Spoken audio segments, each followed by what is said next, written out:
अभी हम लोग निकल चुके हैं होटल से, मक्का मदीना में हैं इस वक्त। और एक नई शुरू करने जा रहे हैं हम उम्रा के लिए। और उसी उम्रा से पहले हमें जो प्रोसेस है वो मीक़ात पे जाना। मीक़ात हमारा सबसे ज़्यादा नज़दीक जो है वो मस्जिद आयशा है। मस्जिद आयशा के लिए हम रवाना हो चुके हैं और एहराम वगैरह सब जो प्रोसेस है वो करके रेडी निकल चुके हैं। और वहाँ से 2 रकात नफिल अदा करनी है और इंशाअल्लाह फिर आगे की कार्रवाई शुरू हो जाएगी।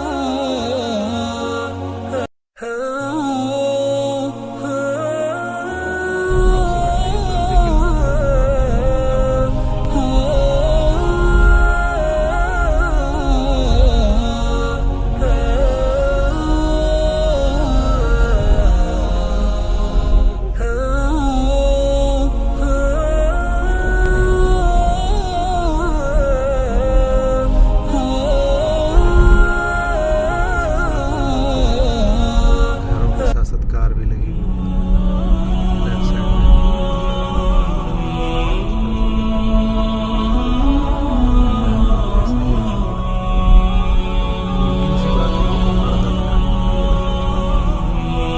शहर में तब्दील हो गया है।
ये मस्जिद आयशा के बाहर का नज़ारा है।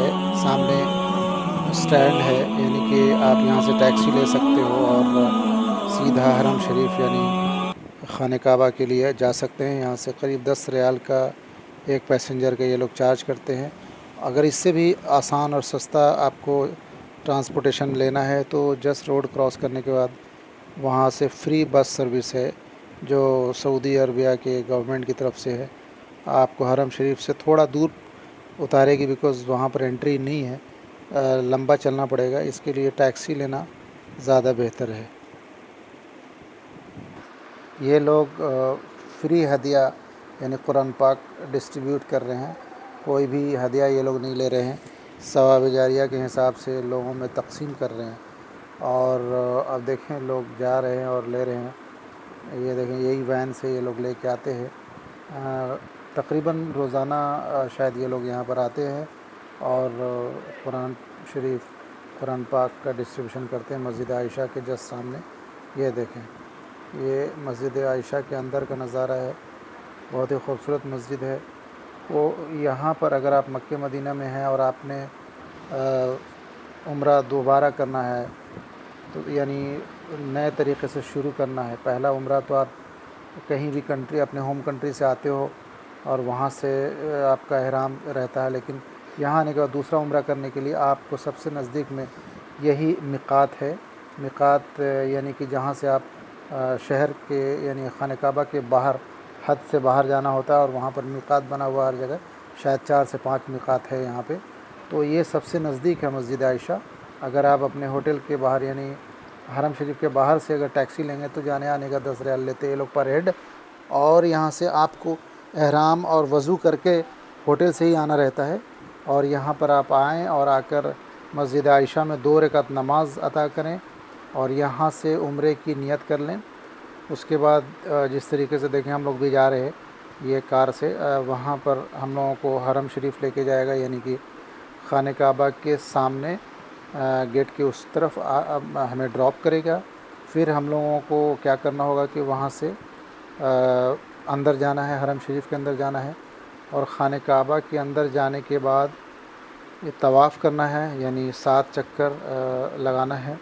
और उसके बाद 2 रकात नफिल अदा करनी है। ज़मज़म, जो आब ज़मज़म कहते हैं, वो ज़मज़म पानी को खाने काबा के रुख की तरफ यानी खड़े होके पीना है 3 घूंट में, और दुआएं करनी हैं। उसके बाद नेक्स्ट प्रोसेस होता है कि सफ़ा व मरवा जाना होता है। आगे तस्वीर आपने आखिर में सफ़ा व मरवा की भी देखेंगे। वहाँ पर 7 चक्कर लगाना है, सफ़ा से मरवा, मरवा से सफ़ा, ऐसे करके टोटल 7 चक्कर लगाने हैं, 7 चक्कर लगाने हैं। उसके बाद फिर आपको 2 रकात नफिल अदा करनी है नमाज। बाल निकालना है, वहाँ पर सीज़र से कट कर लें, बाहर आके टकला करें अपना।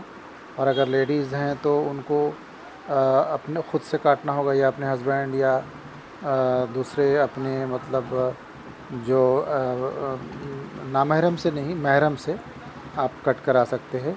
और उसके बाद फिर दुआ खाने काबा की रुख करके करना है। वो क्लिप भी आपको आगे देखने को मिलेगी। चूँकि पूरा प्रोसेस है, लंबा है, तो मैं अर्ली उससे पहले बता रहा हूँ। और उसके बाद फिर आपका कंप्लीट हो जाता है उम्रा। फिर आप क्या करें, वहाँ पर मकाम इब्राहिमी के पास जाएं, वहाँ पर आप दुआ करें। फिर खाने काबा के सामने, खाने काबा को चूमने का, अगर बोसा लेने का मौका मिले तो बोसा ले सकते हैं। ये सारा प्रोसेस बाद में करें, लेकिन याद रहे कि जो खाने काबा है, आपको जब आप तवाफ़ कर रहे हो तो खाने काबा को का बोसा नहीं ले सकते हैं, ना आप टच कर सकते हैं, क्योंकि वहाँ पे अतर लगा होता है। और जब आप उम्रे के इहराम के हालात में होते हैं तो आपको 8 चीज़ों से बचना होता है। ये बहुत इंपॉर्टेंट चीज़ है। एक तो ये कि आपने अतर नहीं लगाना है, खुशबू नहीं लगाना है। चेहरे पे जैसे वज़ू किया तो कपड़े से नहीं पोंछना है। अगर आपको ड्राई करना है फेस को तो आप टिश्यू से कर सकते हैं। फिर दाँत से या वैसे बाल नहीं नोच सकते, तोड़ सकते, यानी किसी चीज़ का शिकार नहीं कर सकते। शिकार इन द सेंस कि जाते जाते रास्ते में फूल है, पत्ती है, कुछ तो कैसा इंसानी फितरत होती है कि उसको हम तोड़ते हैं, वो सब नहीं करना है। और किसी के बारे में बुरा नहीं सोचना है। किसी को मतलब होता है ना, किसी को फटका लग गया तो नेचुरल होता है कि कोई गुस्सा आ जाए या गाली गलियों दिमाग में आए। दिमाग में भी नहीं लाना है, ना ज़बान पे लाना है, यानी अपने आप को अल्लाह के एकदम हवाले कर देना है। और इन 8 चीज़ों से अपने को बचना है जब तक कि उम्रा कंप्लीट नहीं हो। इनसे बच के अगर वज़ू बीच में तवाफ़ के टूट जाता है तो जहाँ पर आपका वज़ू टूटा है आपको निशान याद रखना है और वहीं से शुरू करना है। तो देखिए हमारी कार अब हरम शरीफ की तरफ बहुत करीब आ गई है, नज़दीक आ गई है। आगे का नज़ारा आपको खूबसूरत मिलेगा। दुनिया का सेंटर पॉइंट खाने काबा है, और इस पर बहुत लोगों ने रिसर्च किया, लेकिन हमारे नबी ने जो बता दिया है वो गलत हो ही नहीं सकता। तो इसलिए आसान तरीक़ा है, अगर आप सिस्टम को समझ लेंगे उम्रा करने को तो बहुत इजी है, और जो नहीं समझ पाते हैं उनके लिए मुश्किल है। लेकिन किताब भी आपको मिलती है, उम्रा ग्रुप से आप जा रहे हैं तो आपको ट्रेनिंग भी मिलती है। और अगर आप में से भी किसी को उम्रा जाना है या हज की कुछ इन्फॉर्मेशन चाहिए तो दिए हुए स्क्रीन पे नंबर पर आप कॉल या व्हाट्सएप मैसेज कर सकते हैं, उसमें आपको रिस्पांस मिलेगा। और हर तरह का, देखिए अभी क्लॉक टावर यहाँ से दिखना शुरू हो गया। मैं क्लॉक टावर के बारे में बताना चाहूँगा दोस्तों कि ये बताया जाता है कि 30 किलोमीटर की डिस्टेंस से ही, 30 to 40, कुछ लोग 40 किलोमीटर तक बताते हैं कि 40 किलोमीटर की दूरी से ही क्लॉक टावर दिखने लगता है, और काफ़ी हाईटेक है। और अब हरम शरीफ के नज़दीक आ गए हम लोग, और ये देखिए खाने काबा का दीदार हो गया आप लोगों के। पहली नज़र में बिना बिल किए हुए दुआ मांगे। अब ये सफ़ा मरवा है, यहाँ से वहाँ के बाद यहाँ का प्रोसेस शुरू होता है। यहाँ पर भी 7 तवाफ़ होते हैं, 7 चक्कर, सफ़ा से 1 मरवा, मरवा से सफ़ा 2, इस तरीके से 7 बार आना जाना होता है। बीच में लाइट जलेगी, उस दौरान मर्द हजरात को दौड़ना होता है। उसके बाद ये कंप्लीट होने के बाद 2 रकात नफिल अदा करना है, उसके बाद दुआएं करनी है। बस अल्हम्दुलिल्लाह।